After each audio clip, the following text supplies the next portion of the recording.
아멘. 아멘. 네, 자리에 앉으시겠습니다. 저는 여러분의 찬양과 마음의 축복 기도가 우리 가족에게 함께 임하셔서 예수님이 주시는 위로와 예수님이 주시는 평안으로 일어서실 것을 믿고, 또 특별히 우리 아버님은 마음의 소원이 그 천국에서 완전히 이루어지시게 예수님의 사랑으로 가득 차시기라고 믿습니다. 차십니다. 리라고 믿습니다. 가득 차십니다. 아멘. 예. 오늘 하나님께서 우리에게 주시는 말씀은 시편 34편 1절에서부터 10절까지입니다. 저와 여러분이 한 절씩 교독하겠습니다. 내가 항상 여호와를 찬양하겠습니다. 내 입에서 그분을 찬양하는 것이 끊이지 않을 것입니다. 내 영혼이 여호와를 잘 듣는 사람들이 듣고 기뻐할 것입니다. 오, 나와 함께 여호와께 영광을 돌립시다.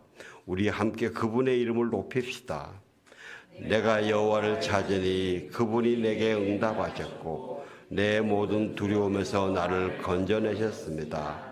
주를 바라보는 사람들은 밝게 빛났고 그 얼굴이 결코 수치로 얼룩지지 않았습니다.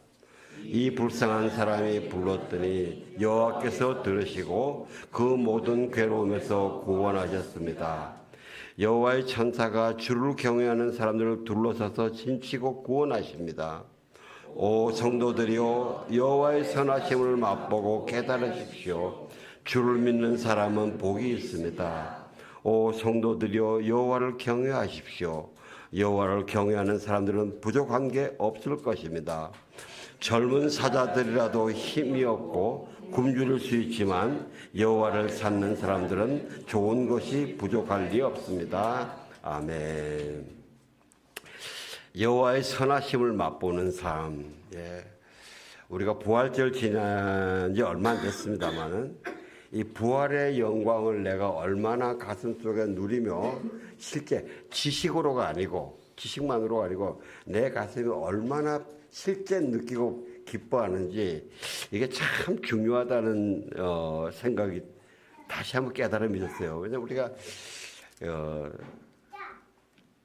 홍문보 집사님 어머님의 그 장례를 쭉 집례하면서 가족들이 가장 슬퍼하신 게 뭐냐면, 아버님이 야간에 근무 가시고 어머니가 혼자 계셨을 때에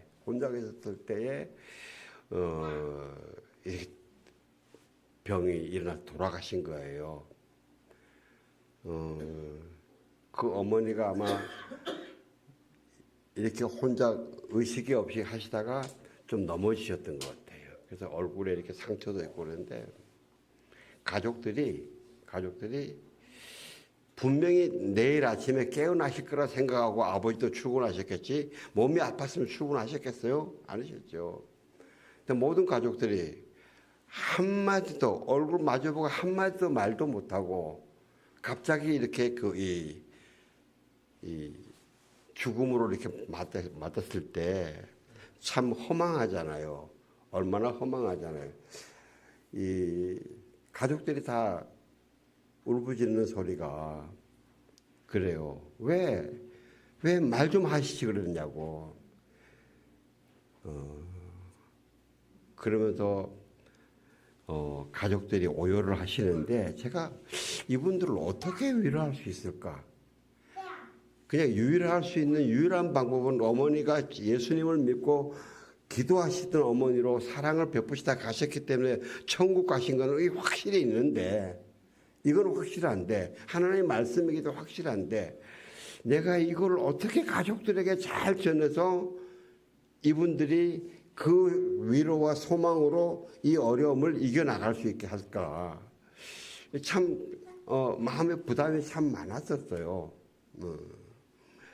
물론 성령님이 도와주시지만은 그 성령님의 말씀을 전하는 제 자신이 얼굴에서 음성에서 그 확신이 배어 나오지 않으면은 이 가족들에게 별로 도움이 안 되잖아요.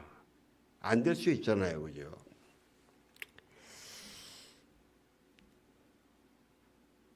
사랑하는 성도님 부탁드립니다. 우리 함께 항상 한 분도 빠짐없이 우리가 부활의 영광, 영원한 구원의 확신, 이것으로 세상의 모든 어려움들을 이겨나가는 저와 여러분이 되시길 주의 이름으로 축원합니다. 그러기 위해서 부활의 약속에 대한 소망과 기쁨이 항상 우리 가슴에 가득 차 있어야 돼요. 지난주에는 제가 꽤 오래 기도하던 두 가지 기도 제목이 있었는데 그게 하나님의 뜻과 전혀 다른 것으로 결론 나버린 거예요. 내가 기도하던 방법과는 길과는 전혀 다르게 된 거예요. 그러다 보니까 제 마음이 또 무너졌어요. 하나님 왜 내 기도를 안 들어주시는가? 하나님 내가 그 기도 제목들은 제 개인의 유익만 위해서 한 게 아니지 않습니까? 우리 성도들을 위해서 한 것이요 나라를 위해서 한 것이지 않습니까? 왜 제 기도를 그렇게 안 들어주십니까? 제가 뭐 그렇게 잘못했습니까?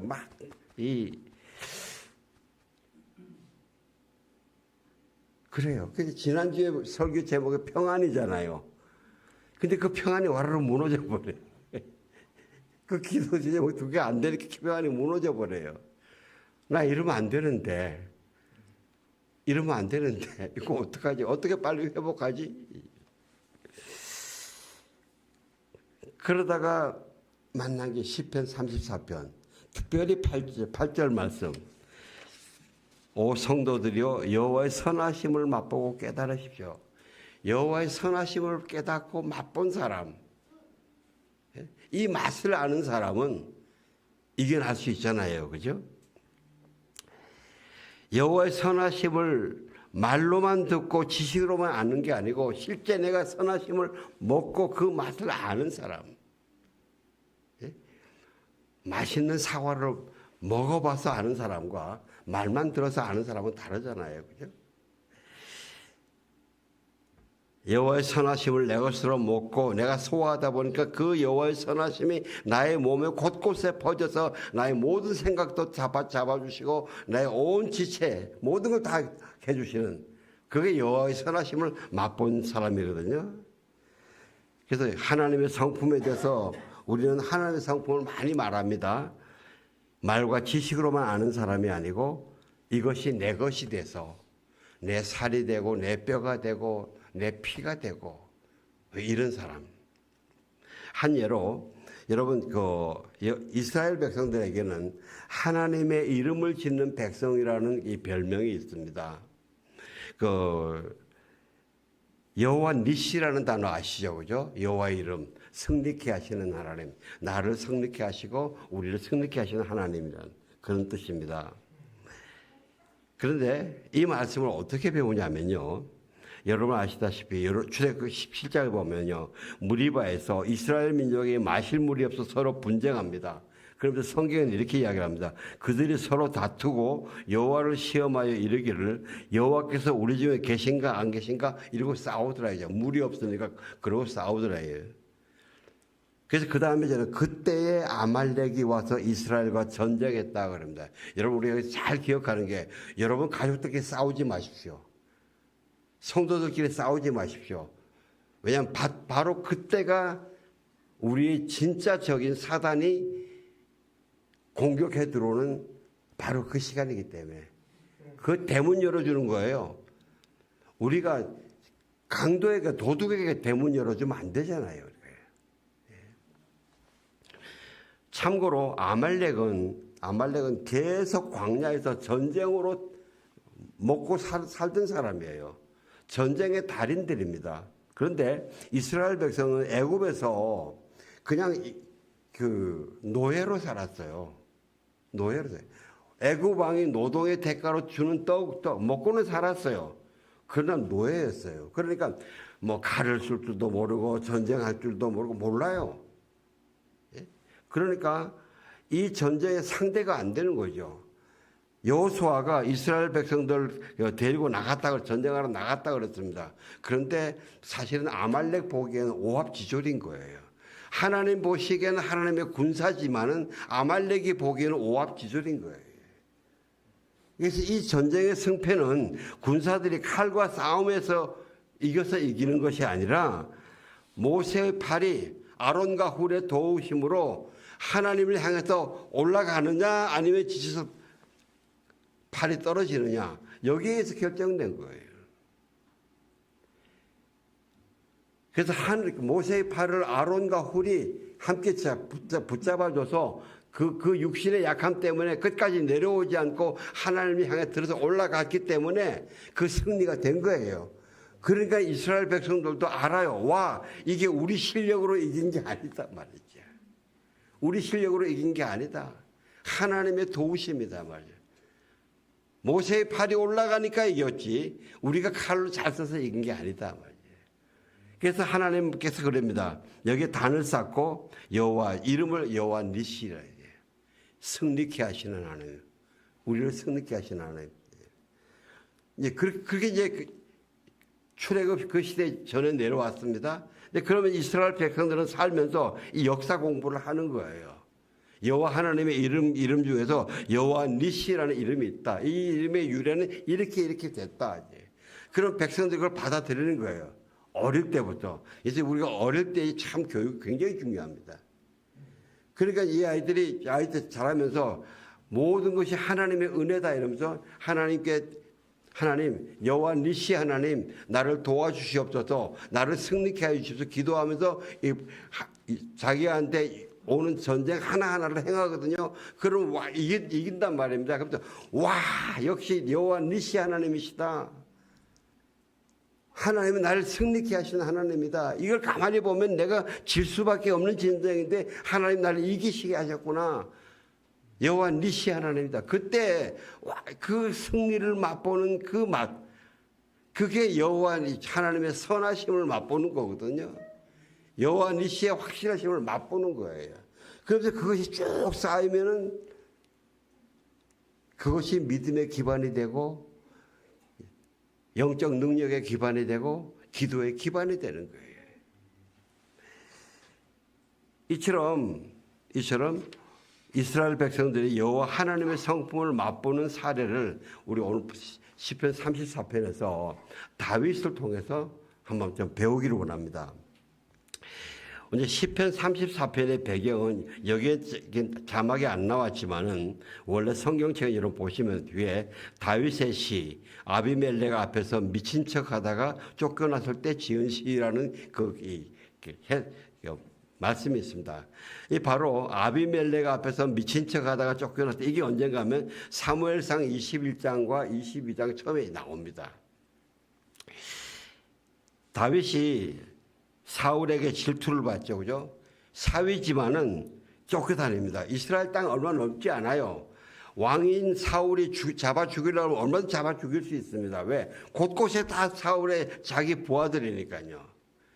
이게 도망갈 때가 가다가 갈 데가 없으니까 이 가드에 갑니다. 가드왕 아기스에게. 가드는 어딘가 블레셋 진영이에요. 다윗이 불과 얼마 전에 이 블레셋의 왕, 블레셋의 큰 장군 그 골리앗을 이 물맷돌로 한 방으로 박살내 죽이고 그리고 그 수많은 사람들이 보는 앞에서 그렇게 죽이고 블레셋에게는 대참패를 그다음 이스라엘에게는 큰 승리를 영광을 올린 사람이잖아요. 그러니까 이스라엘도 잘 알지만 그 블레셋 사람도 다윗을 안단 말이죠. 다윗 저거 몇 번 갈아먹어도 시원치 않을 우리 원수. 블레셋은 원수거든요. 그래도 다윗이 그걸 잘 알면서도 얼마나 두렵고 당황했으면 적군 중에 적군인 그 블레셋에 들어갔겠어요. 저는 그러면서 다윗이 하나님께 불평하지 않았을까? 아까 조금 전에 제가 기도 제목 2개 안 들어주셨다고 하나님께 막 불평이 일어나려고 그러던 것처럼 하나님 내가 뭐 잘못했습니까? 내가 블레셋하고 싸울 때에 내가 내 영광 위해 싸웠습니까? 나는 만군의 여호와 하나님의 이름으로 달려갔지 않습니까? 하나님의 나라와 하나님의 영광을 위해 싸웠지 않습니까? 사울 왕이 저한테 장인이지만 또 그가 여호와 하나님의 기름 부으신 왕이기 때문에 한 번도 내가 억울하지만 반박도 안 하고 반역도 안 했습니다. 제가 뭘 잘못했습니까? 이런 거 안 해요. 제가 오죽하면 이렇게 두려워서 이 블레셋에 들어와야 됩니까, 하나님? 왜 하나님 간섭도 안 하십니까? 왜 보호도 안 하십니까? 왜 막아주지도 않으십니까? 인간적으로 생각하면은 다윗이 이렇게 항의하면서 하나님께 불만과 분노의 상태를 표할 수 있을 것 같아요. 저라면 미안합니다. 제 수준의 목소리인데 여러분은 안 하시는 분이 되시길 주의 이름으로 축원합니다. 별로 암해하셔도 괜찮아요. 나는 그렇게 될 거다 이렇게 믿음의 고백이니까. 예. 사랑하는 성도 여러분, 우리가 여기서 꼭 배우고 가슴에 새겨야 되는 게 우리가 어떤 어렵고 이해하기 어렵고 힘들고 억울한 상황을 만나도요. 내 속에 불만과 분노와 거역과 혼란에는 빠지지 말아야 됩니다. 우리는 너무 억울하면 내가 분노하는 게 당연하다고 생각을 해요. 너 같아봐라, 너는 안 그러겠나? 예, 저도 그럴 거예요. 근데 거기는 빠지지 않도록 끝까지 싸울 거예요. 왜 거기에 빠져 싸우면요, 미안합니다. 제가 말씀드린 지난주에 제가 은혜를 와르르 쏟았던 것처럼, 예, 그런 쏟는 상태 갖고 이 지혜와 분별력이 없어져요. 거기에 빠집니다. 내가 이미 받았던 은혜도 까먹어 버려요.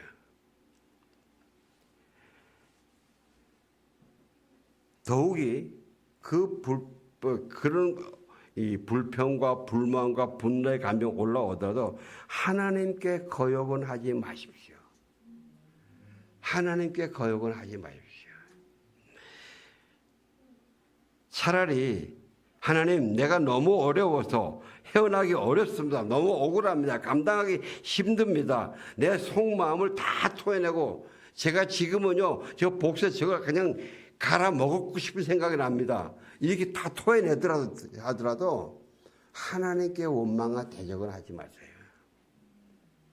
우리가 막 이런 토해내는 기도를 하다 보면요, 내가 지금 사람들이 알게 모르게 모르는 사이에 하나님께 대적하고 거역하는 마음으로 할 때가 있습니다. 근데 많은 사람들이 그런 기도를 그렇게 많이 하고 나서도 와서 또 성질을 나고 이런 거 보면요, 그걸 다 제대로 토해내지 않아서 그럽니다. 하나님께 반역하는 거예요.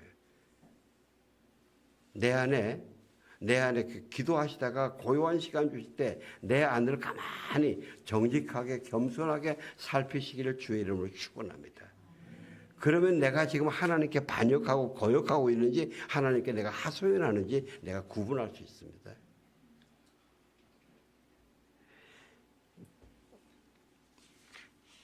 예수님이 수고하고 무거운 짐진 자들아 다 내게로 오라. 다 구분 없다 그랬어요. 다 내게로 오라. 내가 너희를 쉬게 하리라.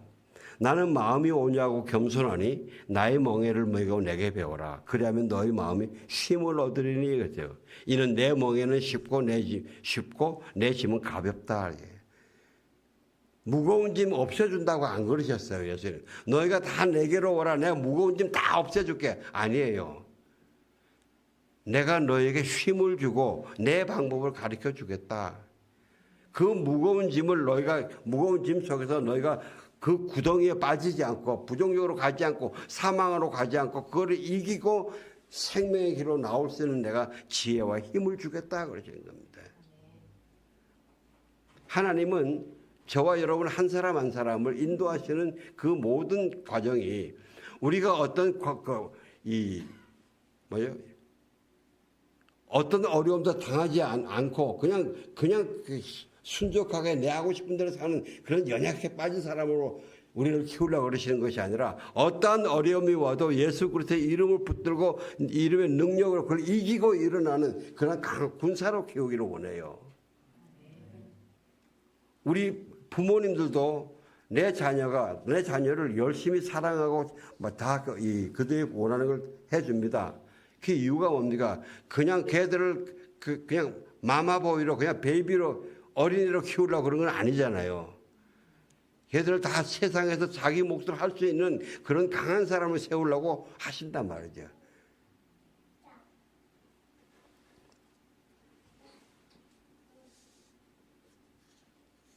다시 사무엘상으로 돌아가면요.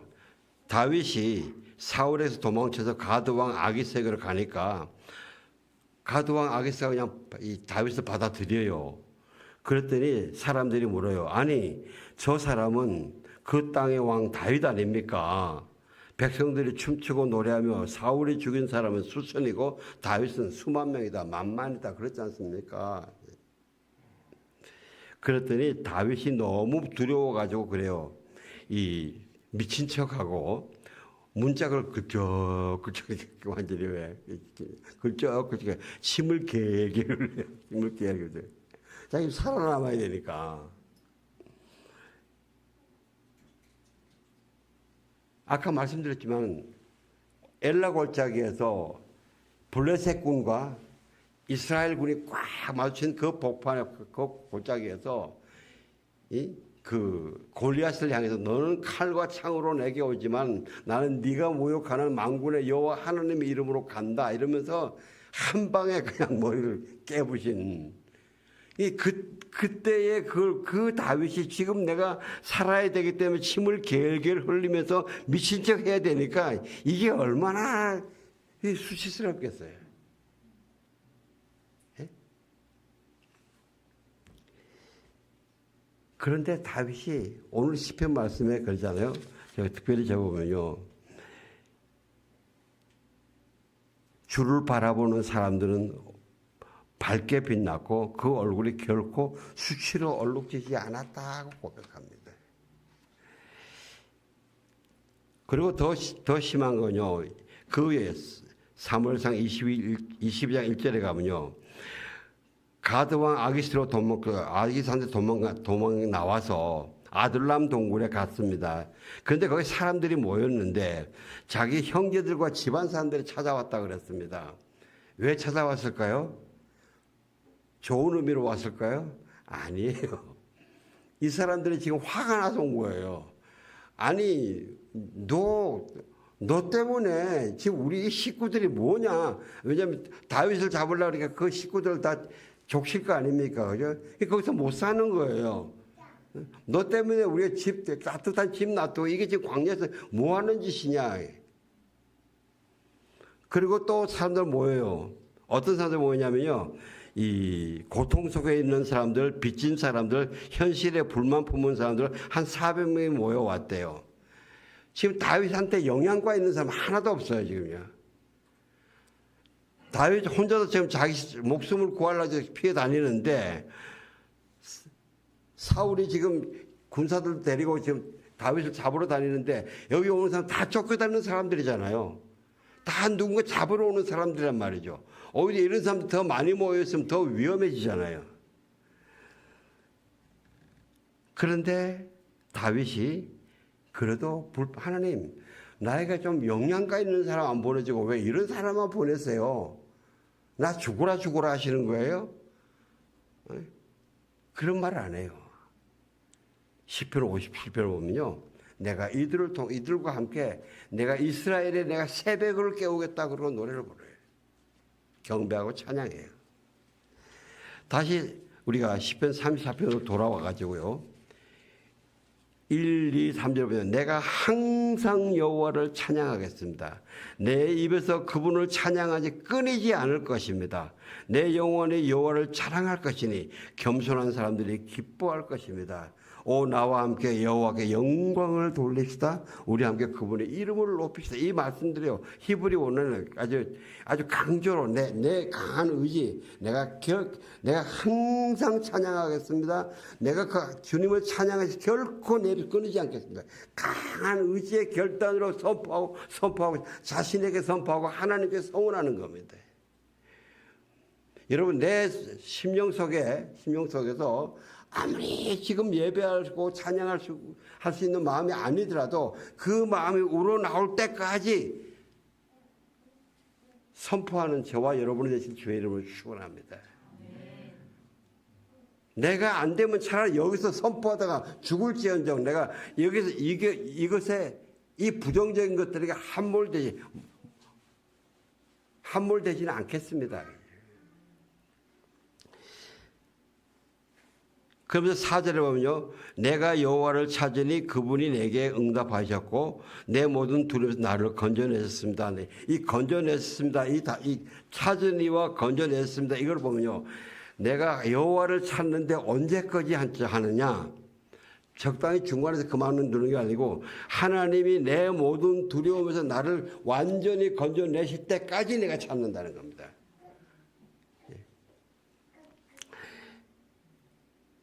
그리고 5절에요. 5절에 주를 바라보는 사람들은 밝게 빛났다 그러지 않습니까? 이것도 히브리어 보면요. 내가 여호와를 악망하는데 내 얼굴의 수치가 사라지고 밝게 빛날 때까지 바라본다. 그죠?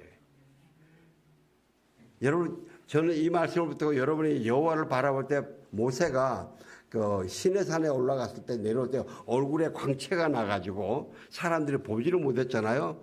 저는 여러분들이 기도하고 나오면서 예배하고 나올 때 그런 광채를 덧입고 나오는 여러분이 되시길 주의 이름으로 축원합니다.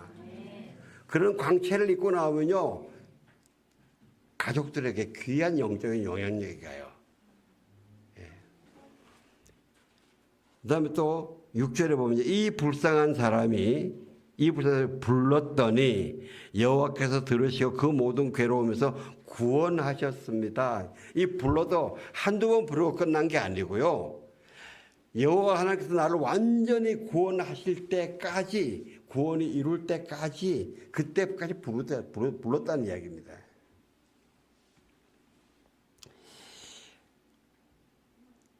절대 중간에 포기하지 맙시다. 절대 포기하지 맙시다. 절대 마귀는 나에게 끊임없이 아니야 너는 지금 불평할 만해. 너는 불평할 만해. 네가 잘못한 게 없어. 네가 잘못한 게 없어. 네가 옳은 거야. 이러고 나를 불평하고 불만하고 분노에 빠지도록 나를 굉장히 꼬십니다. 여러분 그건 내 생각이라고 그러지 마세요. 이게 마귀가 속이는 거예요. 마귀가 나한테 말하는 거예요. 제가 이렇게 말하면요 어떤 사람은 기분 나빠요. 이렇게. 그럼 내가 마귀한테 속는단 말이야. 화를 내요. 실제 마귀한테 속고 있으면서 속는다 그러면 화를 내요.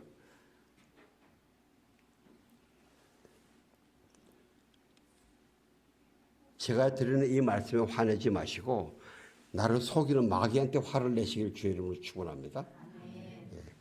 저를 좀 살려주세요. 우리 8절 한번 좀 띄워주실래요? 8절 같이 봉독합시다. 시작하세요. 오 성도들이여 여호와의 선하심을 맛보고 깨달으십시오. 주를 믿는 사람은 복이 있습니다. 예, 제가요 다윗이 여기서 여호와의 선하심을 어떻게 먹었을까? 어떻게 발견하고 어떻게 했을까? 한번 가만히 묵상하고 따져봤어요. 자, 가드왕 아기스가 다윗이 자기의 충신 블레셋의 영웅 골리앗을 그렇게 죽였다는 것을 몰랐을까요? 나는 모르지 않았을 거라 생각해요. 예? 블레셋에게는 처참한 패배를 주고 이스라엘에게는 그렇게 승리를 준 어떻게 보면 아기스로서는 이거 100번 잡아 죽여서 내 충신 골리앗의 원수를 갖기 위해서 100번 잡아 죽이기에 마땅한 그런 다윗이잖아요. 근데 다윗이 그걸 아기스가 왜 몰랐을까? 예? 저는 여기에 우리가 모르는 사이에 역사하시는 하나님의 섭리가 있다고 믿어요. 하나님의 도우심. 예? 자, 그 다음에 만에 하나 아기스가 잊어버려가지고 그래도 부하들이 일깨웠어요. 아니 이게 그 다윗 아닙니까? 예? 그러니까 지금 다윗이 겁나서 거짓 흉내를 냈는데 여기서 그래요. 아니 왜 아기스가 속았을까? 정말 다윗의 거짓 흉내 연기력이 너무 천부적이라서 뛰어났을까? 저는 그렇지 않을 수 있다고 생각해요. 왜냐하면 아기스가 조금만 정신 차렸으면, 아기스가 그래도 블레셋의 왕이에요. 예. 왕은 그래서 똑똑한 사람이 왕이 되지 바보 멍청이가 왕이 되는 게 아니거든요. 예? 조금만 똑똑했으면은, 야, 다윗이 들어올 때 본 사람 이야기해봐. 이리 와봐. 걔 그때부터 이렇게 미쳤어?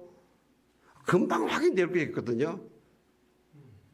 근데 그러지 않아요. 왜 그랬을까? 예? 저는 바로 그런데 우리가 알지 못하는, 저와 여러분의 삶 속에 저와 여러분이 다 알지 못하는 하나님의 도우심이 있다고 저는 믿습니다.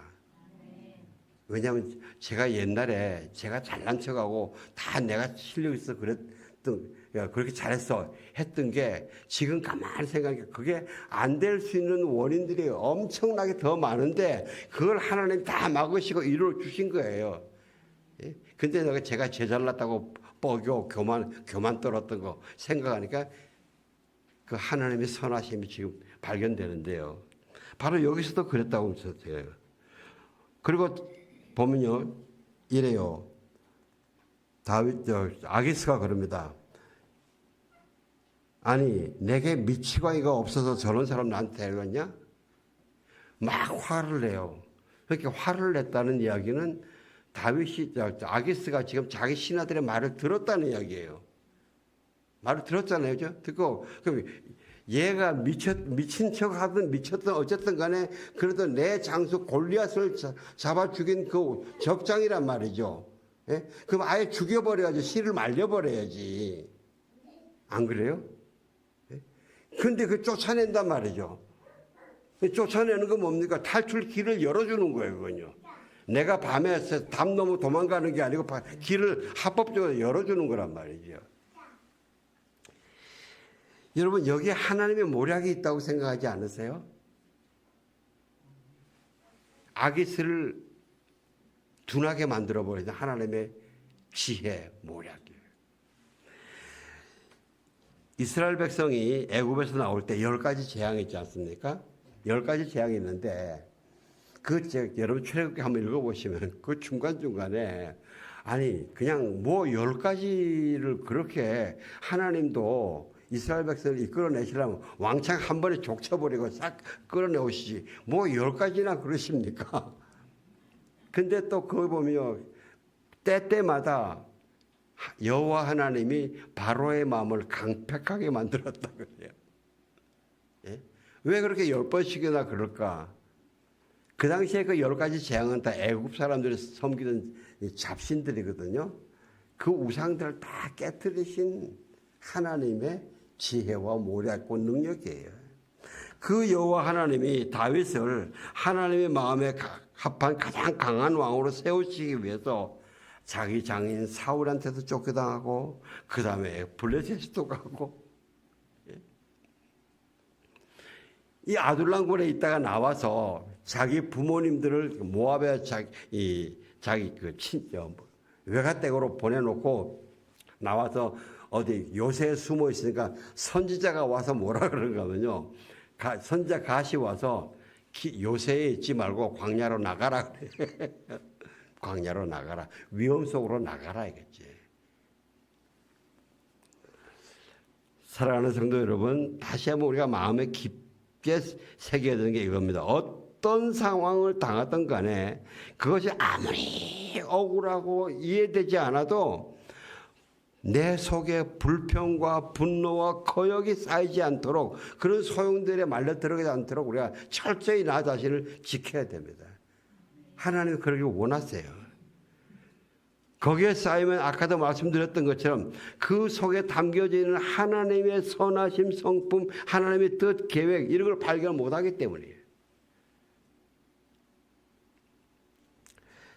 사람들이 인생을 살아가는 데는요. 디딤돌을 디디며 걷는 삶이 있고 걸림돌에 걸려 넘어지는 삶을 사는 사람들이 있습니다.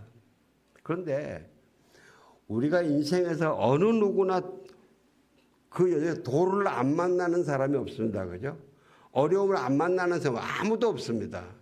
그런데 그 돌이 나에게 디딤돌이 되느냐 걸림돌이 되느냐는 그 돌에게 있지 않고 거기에 대한 나의 자세에 있단 말이죠. 그렇잖아요. 다른 사람은 다 디딤돌로 딛고 건너가는데 어떤 사람은 자기만 걸려 넘어져가지고 이 걸림돌이다 그런 사람 있잖아요. 그죠? 예? 혹시 내가 한번 돌에 걸려 넘어져서 그게 나한테 걸림돌이었단 말이죠. 그래도 거기에 불만하고 분노하고 부정적인 짜증에 빠져버리면요. 짜증에 빠지면 그 영원한 걸림돌이에요. 그 또 다른 걸림돌이 있어요. 거기에 빠지지 않고 거기에 있던 하나님의 원리와 지혜를 배우면요. 그러면 그것이 걸림돌이 교훈이 돼서 다 디딤돌이 돼요. 이렇게 디딤돌을 계속 남들은 걸려 넘어지는 걸림돌에 나는 디딤돌로 살아서 가는 인생이 되면은 나의 신앙의 인격과 영적인 능력이 강한 군사가 되는 거죠. 여러분 도마가 우리가 믿음이 없는 것이 생각하잖아요. 아니에요. 그 도마가 나중에 인도에 가서 자기 그 생명을 다 드렸잖아요. 죽은 나사로를 살릴 때에 예수님이 우리가 나사로를 살리러 가자, 유대로 가자, 나사로가 지금 죽었다 그런다. 그러니까 제자들이 반대합니다. 아니 랍비요, 얼마 전에 유대 사람들이 선생님을 돌로 치려고 했는데 또다시 그리로 가려고 그럽니까? 아니 죽으러 가려고 그럽니까? 그래요. 막 반대해요. 그랬더니 예수님이 아니다. 아직 낮이니까 일해야 된다. 그랬더니 또 제자들이 아니 그 죽었잖아요. 예수님은 잠잔다 그러셨는데 아니 죽었잖아요. 그것이 잠자는 거면 차라리 낫겠어요. 거기 왜 가요? 그런데 거기서 도마가 이럽니다. 야 그래 우리도 주와 함께 죽으러 가자. 도마는 정말 돌에 맞아 죽을 수 있다고 간 거예요. 근데 거기서 뭘 봤어요? 나사로의 부활을 봤어요. 우리가 예수님과 함께 죽으려고 따라다니면요. 예수님 주신 부활을 일으켜요. 예? 사도 바울이 얼마나 고난을 많이 받았습니까? 죽을 위험이 얼마나 많았습니까? 근데 그런 위기들을 사도 바울이 두려워하고 그랬으면 그 불평과 불만에 빠졌으면 그렇게 했겠어요? 저는 고린도전서 15장에 사망아 내 승리가 어디 있느냐? 사망아 너희 독침은 어디 있느냐? 사망의 독침은 죄요. 죄의 권세는 율법입니다. 그러나 우리 주 예수 그리스도로 통해 우리에게 승리를 주시는 하나님께 감사를 드립니다. 이렇게 감사하면서 찬양하면서 그는 과감하게 도전했기 때문에 그런 위대한 복음 전도자가 되고 하나님의 부활에 참여하며 부활을 전해주는 하나님의 강한 군사가 됐어요. 아주 재미있는 이야기 하나로 제가 오늘 설교를 마치려고 그러는데 아마 미국 할머니였던 것 같아요. 영상을 제가 봤는데 88세 할머니예요. 근데 이분이 치매에 아주 심하게 걸리셨어요. 근데 이제 병원에 있으니까 치매를 이렇게 중간중간 테스트를 하나 봐요. 근데 이분 딸이 바로 옆에 있었는데 그 병원의 그 요양보호시설에 그 검사하는 분이 그랬어요. 할머니, 이분 누구세요? 딸 보니까 몰라? 몰라? 그 딸 이름을 부르면서 근데 이 사람이 그런데 모르세요? 응, 몰라? 그래서 할머니, 좀 전에 음식 뭐 드셨어요? 푸드. 아니, 뭐 드셨어요? 푸드. 뭔지는 이름도 못 잊어먹어요. 어땠어요? 맛있어서 딜리셔스. 맛있었어요. 그 다음에 이분이 예수님을 믿던 사람이니까 이 사람이 할머니 바울 아세요? 바울 그렇게 몰라. 마지막에 하나님 할머니 하나님이래. 할머니 Jesus, do you know Jesus? 예수님은 아세요? 응, 알지. 내 안에 있어. 나를 집으로 데려간대. 나 그 사람 사랑해. 나 그 방송을 들었어요. 예수님 놓치지 마세요. 기도하겠습니다. 하나님 감사합니다. 우리에게